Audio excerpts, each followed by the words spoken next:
ബോട്ടപകടത്തിൽ പൊന്നാനിയിലെ 2 മത്സ്യത്തൊഴിലാളികൾ മരണപ്പെടുകയുണ്ടായി. നമ്മുടെ ലക്ഷദ്വീപ് ഡെവലപ്മെൻറ്റ് കോർപ്പറേഷൻ്റെ ചരക്ക് കപ്പൽ മത്സ്യബന്ധന ബോട്ടിനിടിച്ചിട്ടാണ് ഈ അപകടം സംഭവിച്ചതെന്നാണ് മനസ്സിലാക്കുന്നത്.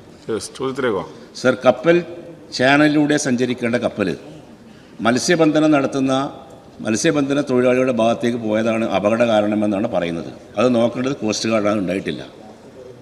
2 മത്സ്യത്തൊഴിലാളികൾ മരിച്ചു. പൊന്നാനിയിൽ 2 മത്സ്യത്തൊഴിലാളികളാണ്. 4 തൊഴിലാളികൾക്ക് പരിക്ക് പറ്റി. ദിവസങ്ങളോളം ആശുപത്രിയിലായിരുന്നു. അവിടെ ബോട്ടും അതുപോലെ തന്നെ മത്സ്യബന്ധന ഉപകരണം മുഴുവൻ നഷ്ടപ്പെട്ടു. ഇതിൽ എന്ത് നടപടിയാണ് സർക്കാർ സ്വീകരിച്ചത്? ഇവർക്ക് എന്തെങ്കിലും സഹായം കൊടുക്കുന്നതിനുള്ള എന്തെങ്കിലും നടപടി സ്വീകരിച്ചിട്ടുണ്ടോ?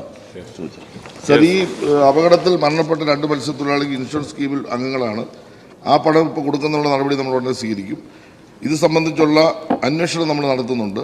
ഏറ്റവും വേഗം റിപ്പോർട്ട് വാങ്ങിയതിനു ശേഷം നിയമപരമായി തുടർ നടപടികൾ സ്വീകരിക്കും.